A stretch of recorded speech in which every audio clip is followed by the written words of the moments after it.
Guys, layan juga doh aku pakai TWS Earbuds ni sambil buat dengan lagu Alamak. Bukan Alamak tu, alamak lain. Memperkenalkan iaitu Rosasa Ceramic MK2 TWS Earbuds. Sebuah TWS Earbuds daripada brand Rosasa yang pada pendapat aku nice jugalah dengan apa yang korang bayar. Seperti kau tengok adalah highlight spec dia. Nampak tak menarik kan? Dia punya bateri pun tahan lama juga tau.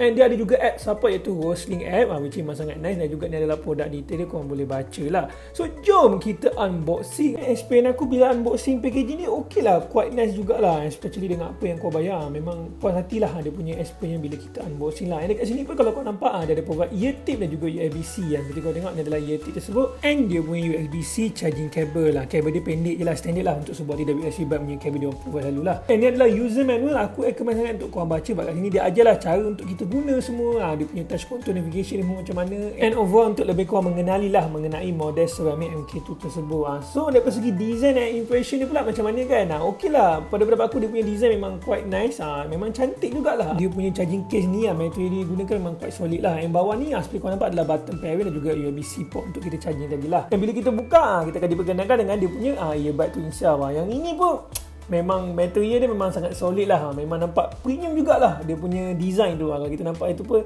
dia ada main tulisan Rosasa dan juga logo dia yang kecil kat situ. So which memang sangat cantik lah. And nampak macam bulky sikit tapi tak ada bulky sangat bila kita pakai. Dekat telinga aku so far memang selesa je lah bila pakai pada waktu masa yang lama. And dia punya isolation tu ok lah. Ok lah, just nice lah untuk dia menutup bunyi luar. Tapi bila kita on ANC tu nanti aku cerita lah masa lepas aku masuk dalam app Rosling ni. Seperti kau tengok kat sini kau boleh download app dia. Support dekat Google Play Store dan juga App Store. So tak ada masalah, senang untuk korang access app ni. And then bila kau nak set up pun senang je. Just tekan agree something like that. And then kau add je device. Lepas tu nanti keluar lah nanti dia punya device iaitu Ceramic MK2. Lepas je dah keluar device tu nanti korang tekan je go connect. And then voila lah, dia akan connect just like that. Just make sure untuk korang turn on Bluetooth handphone korang lah. Kalau tak turn on macam mana nak connect kan.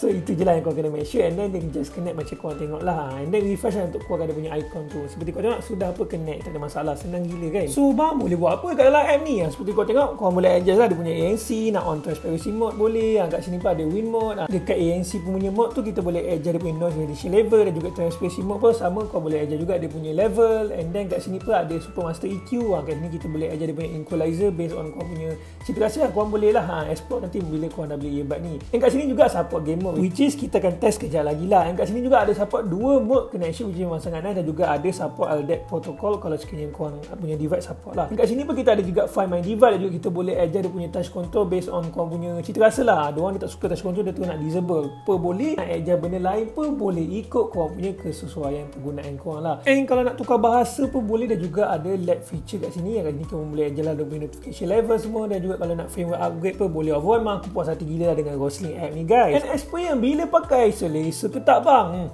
Memang one word lah, selesa. Dari segi comfort wise itu pada aku memang top notch lah. And kalau sekiranya benda tu tak selesa pada korang mungkin boleh adjust ear tip based on kau punya lubang telinga. And then voila lah, dia akan jadi selesa automatic lah. Sebab memang dia punya ergonomic design tu memang ngam lah untuk majoriti telinga orang dekat dunia ni lah.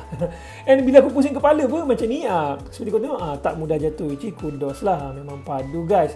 And dia punya audio dan juga ANC performance macam mana? Padu ke tidak kan? Dari segi audio pada pendapat aku vokal memang sangat jelas. Maknanya kalau kau tengok any video apa-apa memang dia memang priority kat vokal tu. And dia punya background sound tu semua depends on the sound. Tapi aku rasa dia balance lah. Dia tak adalah macam heavy bass sangat. And dia tak adalah macam treble dia perlahan sangat. Dia memang just nice tengah-tengah. And also aku nak make sure dia punya haptic touch tu, aku puas hati lah dia punya touch tu memang dia accurate. Dia punya haptic tu pun quite satisfy lah. So memang kudos kat situ lah. And dia punya ANC performance macam mana pula bang kan?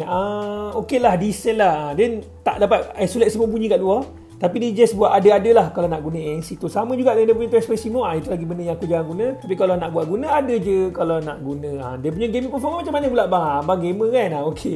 Yang ni nice lah. Wah, aku memang puas hati lah. Dia punya deteksi tu memang aku tak lampas sangat lah bila aku on gen mode sambil main game. So kalau sekiranya kau nak beli earbud ni, aku akan provide link description. So pergi beli guys.